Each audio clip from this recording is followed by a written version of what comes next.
welcome to Anything Goes Podcast. I'm your host, Kombat AllStar. What's up, guys? Random girl. And I don't know, man. It's almost Christmas. I shouldn't say that. It's almost Thanksgiving. Mm-hmm. So we still got a couple more weeks till Thanksgiving. It's gonna be awesome. Mm-hmm. I can't wait. It's gonna. You got a big old turkey. Yeah, dude. We went and found this huge turkey, and it was the smallest turkey we could find. What was it, like 25 pounds? No, it wasn't the smallest. But it was the smallest that I could find. It was the biggest. I saw smaller ones. I didn't see any small ones. I did. Because they were all by weight and by price, and that was the cheapest / smallest one I could find. Yeah. And dude, it's huge. It's bigger than my son, I think. And he's 4, so that's pretty big. Dude, you know what? I had some awesome Thanksgivings back in the day. Yeah. Like, my earliest memory of Thanksgiving was like watching the Thundercats marathon. Oh. So it was a Thundercats marathon on. I had all my family over, and we was just chilling. They were making food. My mom, my grandmom, and all them, and aunts were making their food. And I was up there watching some Thundercats. Oh, that's awesome. Yeah. It was okay. Great. What was your earliest memory of Thanksgiving? Earliest? Yeah, your earliest memory. Earliest good memory. I have a bad memory, so I can't remember like my earliest. But I'll just say a good one. Yeah. Dang it, dude. I just remember the good food and my grandmother and my sisters and good food. That's all I remember. I'm sorry. Yeah. Hey, that's good. I mean, it's so funny. I remember when I just strictly remember my grandmother though. Dude, I remember the kitty table. Yeah. Did you ever see the kitty table? Yeah, we did. We had a kitty table. For all you youngsters out there, there was there was 2 separate Thanksgivings. They make it seem like it's a bad thing though. When you're young, you sit with the young kids. You don't want to sit with old people.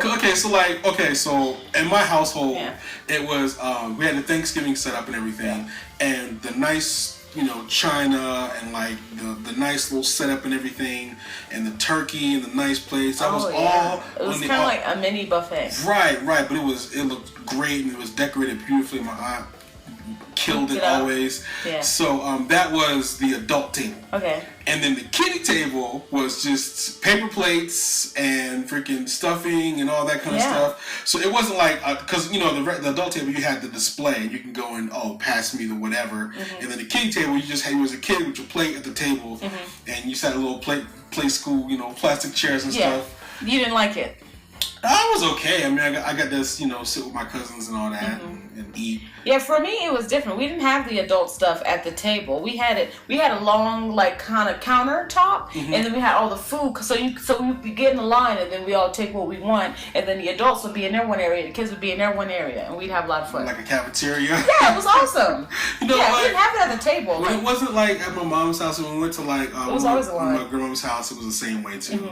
She had everything spread out and it was kind of buffet style. I liked it better that way, and I could pick my own food and just go pick what I want. But dude, it was I don't care what you want. That way was cool too. Yeah. But the way that we did it, it just felt like soul food. You know what I mean? Oh, you remember the movie Soul Food? Yeah, we never ate that way. So it was like everybody was at the table, and it was like the stuff in the middle of the table that you would just go and pass the peas, and that's what it was like. So did the parents get the food for you guys? Yeah, the parents all So my mom made my plate, my aunt made my cousin's plate, and all that kind of stuff. So it was like that. But yeah, it was awesome. I remember, me and my brother, my mom would let us put the stuffing in the turkey, when it was being baked and everything. So yeah, it was a good time. Pass the gravy, baby. What about those? Well, they still have those what is it called? Those canned what is it? It's like purple, kind of like Jello. I hate that stuff. It's like cranberry sauce, juice, or cranberry. We'll look it up. I know what you're talking about, and I hated it. That was awesome. It's okay. It had that awesome bitter taste that made you just want to go back for more. I just didn't really like it. Really? But it was alright, yeah. Oh man, that's the good stuff, man. I ate it sometimes. And then the macaroni and cheese. I feel like the macaroni and cheese on Thanksgiving is like the best macaroni and cheese. I don't know what happens on Thanksgiving with macaroni and cheese. They just go all in. But they hook it up. And there's different ways to make it. My mom used to make it. She used. I'm not honest. I want to get on the podcast. Okay, she used to get picked on because she made it a different way. Like she used to put like tomatoes and stuff in it. Oh yeah. Yeah, but it was good. There's different ways to make it. So. I know my mom and my aunt, they were always into like the 3 cheese stuff. Yeah. So we did that. Yeah. So it was like 3 or 4 cheeses on the shells or whatever, and it was just awesome. So. That was some good stuff. What was that noise? Yes, sir. Yeah. I don't know. It's water. Let's just keep it real. Same thing goes. There's water. One of the neighbors are using water. I don't know. Either way, I'm gonna edit it out. Okay. But yeah, it was pretty cool. Yeah. I liked. Oh my gosh! You just mentioned that cheese. Oh my gosh! Oh, the cheese was awesome. Oh, the best part of the macaroni and cheese is the corner. You got to get the corner. I hate it when people used to try to get, Oh yeah, because the corner was all like hard and it's cheesy too at the same time. So I would chop somebody's head if they try to get it. Get the middle side. I like to get the hard, crispy edge side. Oh, yeah, so good. That was good. Yeah. Oh my God. And the turkey, it was always about the legs or the wings. You know what? And no one liked the middle. The middle was all white and kind of dry. What do you mean? Like you know when you carve the turkey, it's like, who wants the leg? And always, I'm the father, I'll take the leg. And then little kids have to have the middle, whatever. So. Yeah. Oh, I didn't care. I'm not really a fan of turkey, to be honest. I'm more of a ham fan. But turkey on Thanksgiving is like, you can't. Ham too. You gotta have turkey. It's the turkey. Yeah, turkey is what makes it Thanksgiving. But it's the ham because it's juicy and sexy. It's good. Yeah, I wonder if the Pilgrims cooked turkey like this. I don't know. Native Americans. But I feel like it won't be a Thanksgiving without the turkey. So although I don't really like it that much because it tastes kind of dry to me, I don't know. No, but you know what? You guys don't know. It was last year or the year before. Random girl made some. I made some awesome turkey, son. You slapped me first. So there was some awesome turkey, and oh gosh, she was it before Sim was born? I don't know. All I know was the turkey was awesome. It wasn't dry at all. He said it was the best turkey he ever had. Best turkey ever had. Flattering me. Better than my mama's, which is weird because my mama helped her with it. But it was awesome. Yeah. It was. Actually, she called me and told me. She wasn't like there telling me. She called me and gave me some advice, and then I did it, and he liked it. See, moms and grandmoms, I feel like the older they get, the better they get at cooking. Mm-hmm. I don't know what it is. Yeah, more wisdom. Yeah, you have more times to cook. Yeah, so it was awesome. It was juicy. It was great. I'm glad he liked it. It was tons of turkey left over. It reminded me of for like weeks. Was the movie Cherokee Kid where he had some turkey that was so good that he dreamed of leftover turkey sandwiches. Oh wow! If you guys ever seen the movie Cherokee Kid with Sinbad? Oh, check it out. I've seen a little bit of that. Dude, that movie was awesome. He used to wear like turkey sandwiches, turkey necklaces and stuff. No, he didn't wear no turkey necklaces. What kind of movie you been watching? No, he didn't. The whole movie was him trying to avenge his brother's death. So, yeah, that movie was awesome. And then he found out his brother killed himself and reinvented himself, become the Undertaker. It was awesome. Become the Undertaker wrestler? No, not the. Okay, so. I seen that when I was a long time ago. Okay, Cherokee Kid was. It was took back in the day. Let's not change subject. I'm not changing subject. I'm just going to summarize. Okay. So it's back in the day. Back in I don't even know what day it was, but there was I think it was around Native slavery. American days. Yeah. Okay. So his mom got killed, and him and his brother ran off and found this preacher and his wife, and the preacher and the wife raised him, and it's back in the West. It was a Western. So they grew up, and the guy's brother, Sinbad's brother, became the best gunslinger in the West, and he had this undefeated streak. And then some guy named the Undertaker killed him. And then so Cherokee Kid, Sinbad's character, trained and everything, and all these years to avenge his brother. So when he got to the Undertaker, he could kill him. And then by the end of the movie, you find out that his brother had a lot of people coming after him because he was so awesome.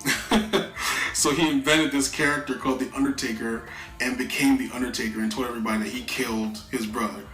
Oh, wow. Yeah. So in order for him not to die, did Sinbad kill the Undertaker? No, there was some corrupt sheriff that killed his mom, so the Undertaker and Sinbad went after him and killed him. Okay, that's good. And I think that's why he killed himself, because the sheriff was after him. Like Fate killed himself? Yeah, Fate killed himself. Gotcha.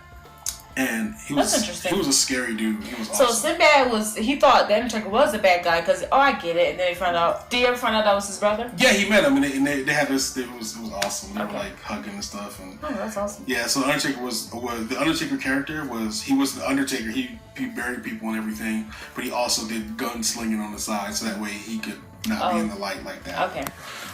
So who played Sinbad's brother, the Undertaker? I don't know. He was a good actor. A lot of people from the different world were in that movie. Wow. So, it was a great movie. And yeah, that turkey sandwich scene, that was, he was like, he dreamed of leftover turkey sandwiches. Okay, all right. Great movie, go check it out. But yeah, Thanksgiving is just amazing. And it's funny how every time November rolls around, nobody freaking talks about it. December 1st, even before December. They be talking about Christmas. People are talking about Christmas. Yeah, people are talking about Christmas, got inflatable stuff. Yeah. So it's cool that we're doing the show so early before Thanksgiving, talking about Thanksgiving. Mm-hmm. It just gets passed over. It's all Christmas before Thanksgiving, and then after Black Friday and sales. So. Yeah. So anyway, let's keep it light. Back to the food. We're not keeping it light. Don't interrupt me. Back to the food. I will slap you again. Back to the food, son. When you talk about it, then. All right. So we were talking about the turkey, the ham, and the macaroni and cheese, and then I had something else in store until you started talking about freaking whatever his name, Karate Kid, Cherokee Kid. And no, you didn't. You and your long stories that nobody cares about. Everybody cares. Y'all love my stories. Everybody loves my stories. I don't care about your stories. They love my stories. So you just take forever. You know what? That's all right. To explain it. It's my podcast. Oh yeah, the Cherokee Kid. It's my. I talk about whatever I want up in here. Yeah, you know he went down. What's the sign say? Sign say Kombat AllStar ain't getting those podcasts. What's the sign say? I'm looking at a white door. I don't see anything. That's what it say. I have whoever I want up in here. I don't see anything. All right. Anyway, so we're talking about Thanksgiving and the great food that we eat. And they know they're talking. They know. Anyway, this ain't no wrong recap. They know what we're talking about. Let's keep it nice and positive. It is positive. So, what's your favorite food, people? Wow. For Thanksgiving. You can't tell us now. No, I'm just saying for when they answer after they finish. Duh. Yeah. And yams. I never really like yams. That's always one of those. I should slap you upside your left cheek. You better hit me no more. Yams is awesome. Yams are not. I'm sorry. They're not awesome. Oh my gosh. Yams. Is this a PG? Because I was about to say something. Is this a PG? Don't talk, man. Anything goes. Kids might be listening. Look at the sign. The sign says anything goes. Whatever. We'll keep it PG because kids might be listening. I want what does she mean? We'll leave it. Kids listen to my show. We'll keep it PG. I'm just saying I get very excited when I eat yams, and I'll leave it at that. I get excited when the food's made. Yes. Yams just feel like heaven when you eat them. Oh my gosh, the way it just touches your tongue, it just, And then sometimes, you can put the marshmallows in there. Oh my gosh. Was that really Maybe people didn't make them the right way. I don't know. They were always okay to me. Yams just wasn't. I like the collard greens better. Collard greens have like a soulful taste to it. Yeah, I like the collard greens better. Oh my gosh. Like I always put like a spoonful or two of yams on my plate. I slapped that. The only thing I didn't like about the collard greens is it would drip to other foods. it was okay, like going to the turkey because it needed some moisture, but everything else it would drip to other foods. Yeah, man, it would spread out and oh man. Now I find myself in a conundrum because I gotta eat certain foods faster. Yeah, and I wasn't bothered about stuff because the collard greens has a nice taste to it. So if it moves on over to the ham, it tastes good. If it moves on over to turkey, it tastes good. If you move it on over to the macaroni and cheese, it tastes good. But the cranberry sauce, if move over to that, man, it's just. That means you gotta coordinate your food the right way. That means you gotta make sure. Yeah, you one of those paper, those plates that divides the food. No, I'm not saying. Oh, that too. Yeah. But not that, because that's kind of like a little kid plate. That's all right. Anyway, so you have to make sure they're not next door neighbors. You have to put it all the way down the street so that the collard greens doesn't reach, the cranberry. That's what you gotta do. Down the street. Yes, that's what you gotta do. Yeah, put the collard greens right before the mashed potatoes. I just hate it when I got on my bread because you guys used to have the biscuits. Yeah. I hated that. Yeah. It made it all nasty. Like that. Did you ever have garlic bread at Thanksgiving? Never did. No. No, me neither. Yeah. Is that a thing? I don't know. It might be. I mean, garlic bread's good. You could make it. Yeah, exactly. Yeah. So. But yeah, with turkey, shoot, man. Oh man, there's so many. Let's move on to the pies. Pies? I didn't really have pies. I mean, we had the sweet potato pie, which I wasn't really a fan of, and the apple pie, but that's about it. My family wasn't real big on pies. Really? No. Oh wow. Yeah. Yeah, we had like all different types of pies. We had the pecan pie, we had the pumpkin pie, and we had the sweet potato pie. Sometimes we had lemon pie too. Yeah. It was really good. Yeah. I mean, the pies are good in general. It doesn't have to be just Thanksgiving. But yeah, pies are good. But I mean, for me, I'm surprised you guys didn't have, especially your aunt Yeah. Well, it's funny because like she didn't start really doing all the baking and all that kind of craziness until after. Yeah. You know, I was like in college and all that. Mm-hmm. So yeah, we didn't have a lot of pies. You know. Oh, okay. So. Until way later she didn't start. Yeah. Because I mean, this is like my earliest memory is like when I was like 7 or something. Yeah. So. Yeah, I don't know. Oh, we got people using bathrooms. Yeah. Sounds like a public area. Hopefully you guys can't hear any of that stuff. Yeah, hopefully listen to the content. The content is what matters. Yeah. It's like life happens. People flush toilets and all types of stuff. Stop it. They do. So, yeah, but we got, man, I'm trying to think. I don't think we had chitlins on Thanksgiving. Oh my gosh, chitlins. I do remember chitlins a lot. Yes. Maybe during Christmas or something. I had it once or twice. But that's it. It was a rare thing, and I had so much fun. Yeah. Oh, chitlins. And let me just tell y'all, because a lot of people probably don't even know what chitlins is. Because it's more like a soul food. No, it's like a soul food thing. You know, so, you know, a lot of people don't know. I don't like that soul food stuff. It's just food, man. No, it is. You know. Yeah. It's more like, and let's just be honest, it's more like black food, you know. Like scrapple, like no one freaking knows what scrapple is. Yeah, I didn't know what scrapple was until I met you. Oh, dear goodness. I know what the heck scrapple. It sounds like you're about to fight or something. You got some scraps. That's what it sounds like. Oh, anyway, but yeah, chitlins is it's a black food, soul food thing along with the, you know, the cornbread and all that stuff. We didn't even mention cornbread. Yeah, cornbread. Which is another delicacy, but it's like a soul food thing, and it's properly pronounced chitterlings, but we say chitlins. Yeah. And basically, it's pig intestines. Yeah. You know, you clean out thoroughly because basically it's poop in there. That's why a lot of people are like, "Oh my gosh, ew!" People every time I talk to people are like, "Chitlins, ew, that's so nasty." But I think it's amazing. It tastes great to me. Yes. But it's an acquired taste. You'll either love it or you hate it. There's no in between. I feel like. Yeah. I feel like chitlins are. Yeah. So it's pig intestines. You gotta make sure you clean them out thoroughly. It takes hours to freaking clean, and you got to make sure you rinse them out, clean them. You got to clean the insides, get all that stuff out. It's like an all-day process. And you guys, most of you guys watch. Most of you guys are into everything. I'm not done. Hey. And then usually you make it with like white rice, and you put a little bit of hot sauce on it. Okay, all right.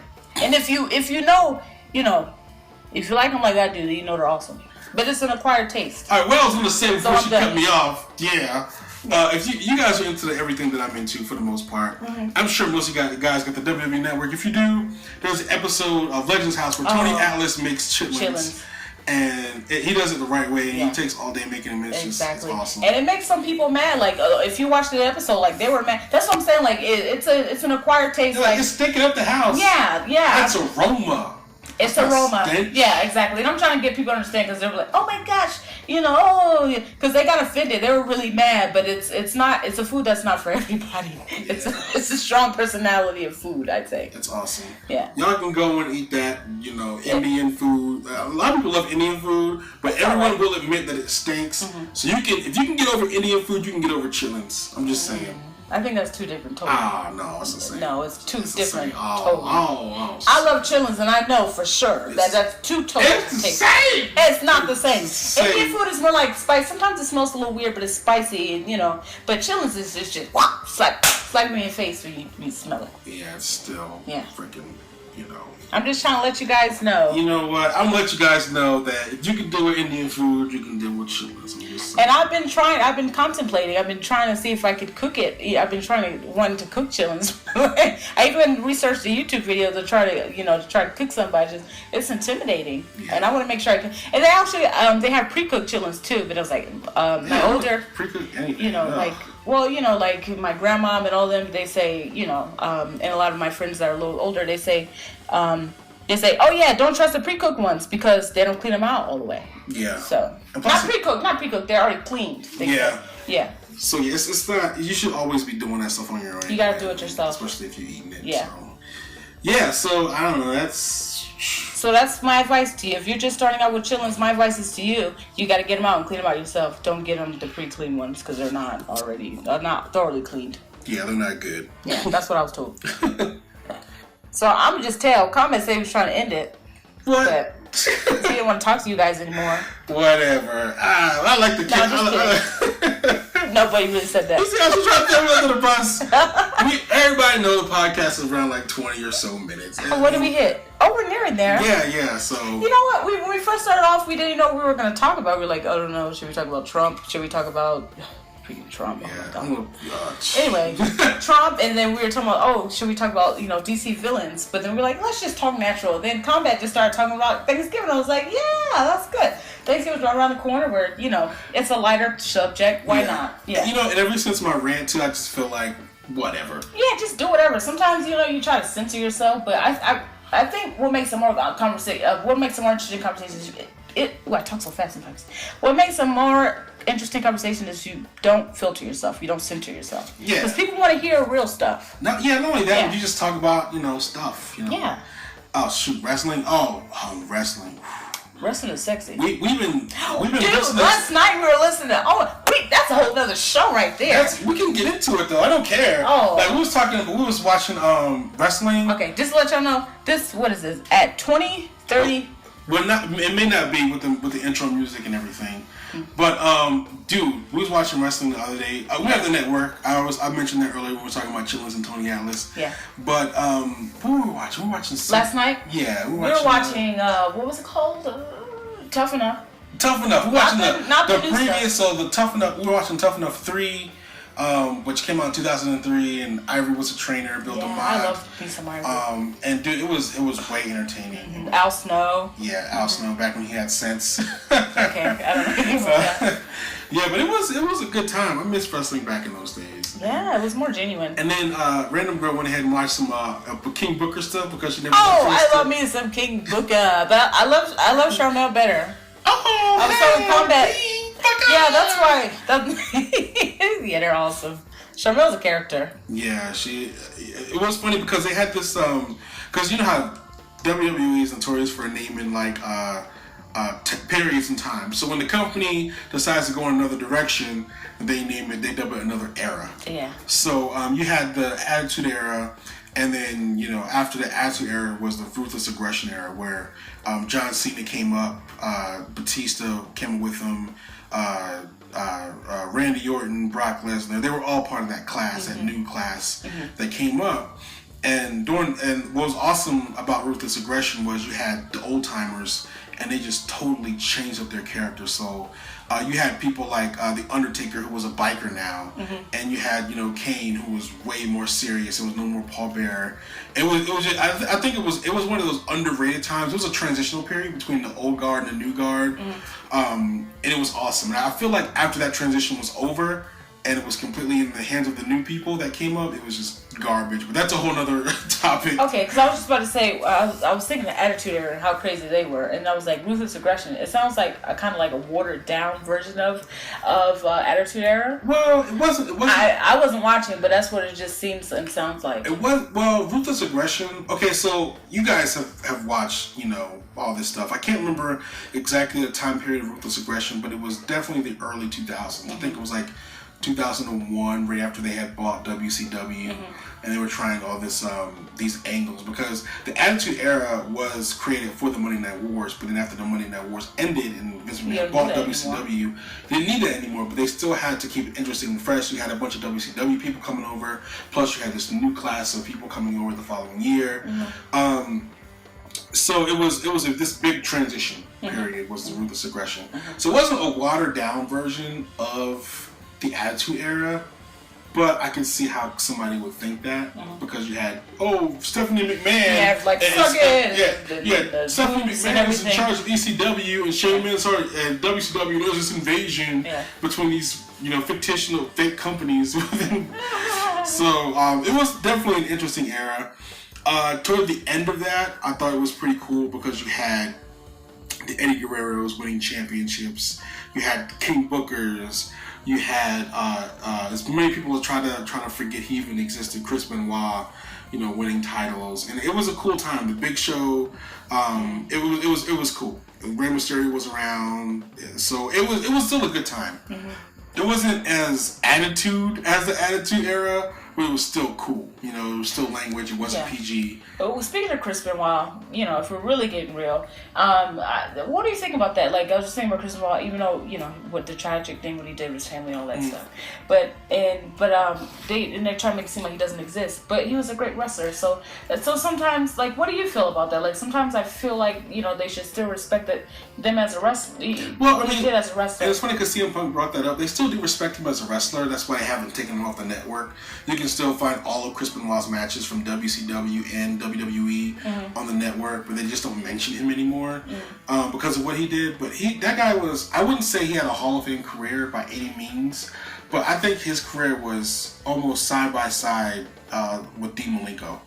So, because I was honestly trying to sit without catering or trying to please to anyone's demands. Me, myself, and actually how I'm thinking, I'm trying to, because I don't condone at all what he did, but it's like him as a wrestler separate, him as Chris Benoit the wrestler, you know, I don't think you should forget about that. I think that you should still talk about him. He was a great like he still does exist. He was a great wrestler, and he helped a lot of people from that era come up. You know, this was still during the brand split. Yeah. You know, and SmackDown and Raw was still, you know, at each other, you know, like a legitimate brand split like today, and they were at each other's throat. And you had, you know, people like Chris Benoit. There was an interview with MVP, and he was talking about how when he first got signed to SmackDown, and how Chris Benoit was watch his matches and then giving feedback on it and stuff like that. So he was there. He was one of those guys that was, you know, helping the young guys and paving the way, and you know, he was, you know, fantastic. Everyone knows, you know, he was trained by Stu Hart, and he you know, he was part of the Dungeon, if you want to say.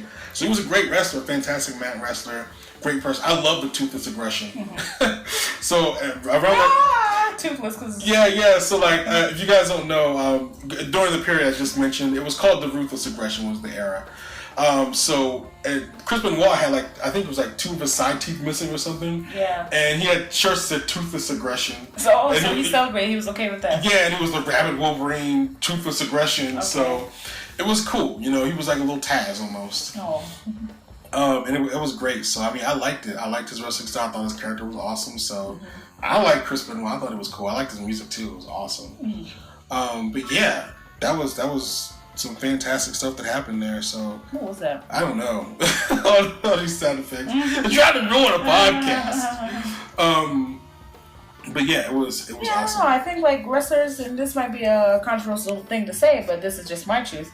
I think that, you know, a lot of people have some crazy past. A lot of people have demons, but I think you should also celebrate their wrestling side.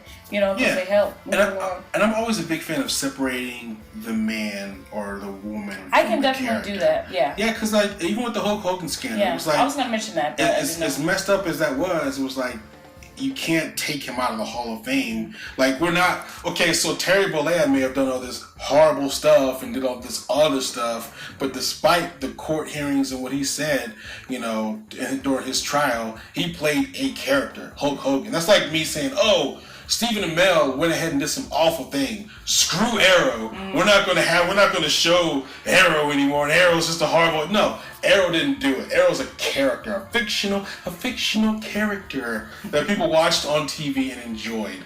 So, you know, do whatever you got to do to the actor that played the character, but the character was awesome. The character, you know, that Hulk Hogan character made people, you know, eat vitamins and say their prayers and all that. Yeah. And, you know, same thing with Chris Benoit. He was an awesome character, and he probably inspired a lot of people to join the business. He was probably a lot of people's heroes with posters on their walls. So don't damn the character, damn the man. You know what I mean? Yeah. So it's just... And I was going to get, deeper into it, but I'll leave it alone. No, go ahead. No. I'll leave it alone because I don't want, arguments or whatever. But I was... what was I going to say? I'm mature enough to keep them separate. Yeah. You know? So that's just what I'm saying. Right. Yeah. So it should definitely go down that way. And I feel like people don't talk about Chris Benoit that much. Yeah, I think that they should. So they definitely should. But that's just my 2 cents. And he was wrestling in the personal. Yeah, and when Owen Hart died, the tribute match that Bret Hart and Chris Benoit did in WCW was phenomenal. It was one of the best matches I've seen. You know, and you know afterward they hugged and cried and pointed to Owen. So you know if you guys don't know, the Owen died. I can't remember what arena it was, but WCW did a pay-per-view or a show in that same arena, and that's where they had the tribute match. Okay. So it was cool. it was cool to see that, and yeah, it's definitely be talked about. But I do miss the old time wrestling. You know what's funny? You just cut yourself off. No. I forgot to tell you. I tweeted the other day because we was watching my Saints lose to the freaking Broncos. They almost had it, Saints. Y'all gonna pick it up. I have faith. Hey, while we're on this note, let me just say something. Keep it in thought. My favorite team is the Lions. But bam, I have faith that they're gonna take it all the way to the Super Bowl 2017. They done buy that jersey. Bam! Just had to say that. All right, Super Bowl's next year. But I just said 2017. That's what I said. Yeah, okay, I was wrong. Whatever. So XFL, right? I was watching. I was like, dude, I want to see some XFL games. Okay. So I was real excited, and I was like, dude, I was telling a random girl about it because she wasn't around watching when they were around, and we talked about it, how, if they would have kept the wrestlers out, they would have been successful, and Vince thinks that if they would have stuck around for maybe 5 years instead of like one season, it would have been successful, or maybe a season and a half, I can't remember. So I was like, I took to Twitter like I always do, and I was like, yo, WWE Network, when you guys going to add some XFL games to the network, because I would really like to watch some XFL games. Mm-hmm. And they tweeted me back this morning, and they were like, yeah, he's like, that'll be cool. You guys can probably see the tweet.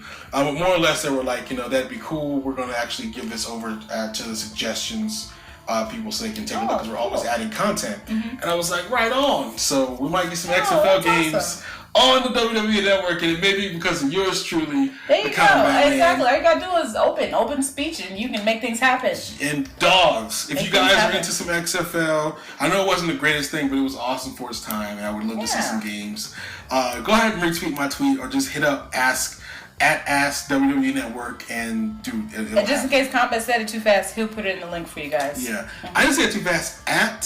Ask WWE Network on Twitter. But just in case some people didn't hear your accent. I don't got no accent. You got a Jamaican accent. You know it. Don't lie about it. Your name's Antoine. You're French. What? No, my name's Kombat, and my people are from Delaware. So okay. Shoot, man. Go ahead and retweet that and talk to him if you want to see some XFL games, because I think that'd be epic. Yeah. So anyway, I'll wrap this up. What do you guys think about XFL? What is your favorite earliest Thanksgiving? We were talking about Thanksgiving, and we were talking about wrestling. Yeah. So what is your favorite earliest Thanksgiving that you had? What are some great memories? I'd love to hear them. Yeah. What is your best Thanksgiving memory? Yeah. And I mean, it's close to Thanksgiving, man. Let's start celebrating Thanksgiving like it was supposed to be. Give to the people that need it. There's people out there that maybe don't have any money, they can't afford a meal. Go to the banks, the food banks, donate, help with any ways you can. Yeah, because Thanksgiving is one of those holidays that you can't put a price tag on. That's why they dump Christmas in front of it and everything, because it's not about going out there and buying expensive gifts and everything. It's about, coming around with all the people that you appreciate in life, your family, your friends. It's about giving to people that don't have much, going to soup kitchens, volunteering. Yeah. It's about helping each other. And we were driving around here the other day, and there was a huge line in front of the food bank. Yeah. Where people that warmed my heart. I love seeing stuff like that. So I mean, this is the time of year where you're supposed to be helping out. And you ain't going to see a bunch of commercials about it, because, like I said, it's not marketable. It's just buying food and helping people out. So go out there, celebrate Thanksgiving, and let's get a conversation about this, because I really want to know your earliest memory, your fondest memory. I want to know what you guys think about everything that we talked about today. You see how he rambles in? I got to cut. That's why I cut him off, because I can never get a word in. Go ahead, say your word. So I was saying, you guys, what is your fondest Thanksgiving memory? We said that already. But I want to make sure they hear me, because you went and it was like, and then the Christmas.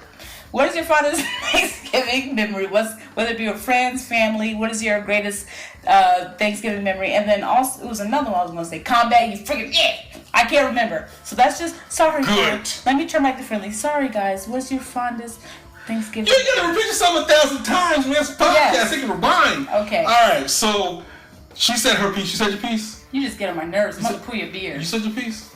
I guess. All right. So you're mean. Let us know what you guys think. You need to learn some values for Thanksgiving. Good grief. I'm gonna choke you out. Grief. It's gonna be a happy Thanksgiving because everybody. What? I'm gonna choke you out. I'm gonna put you on a task mission. You will not. The people will not stand for it. The people will not. They'll stand for it. I got followers. They will have a quiet Thanksgiving. People love Ranch Girl. Because they ain't got the random talk. RG, baby. So, like, subscribe, share, and until next time, y'all. Bye, folks. So long. Happy Thanksgiving. Get my freaking nerves.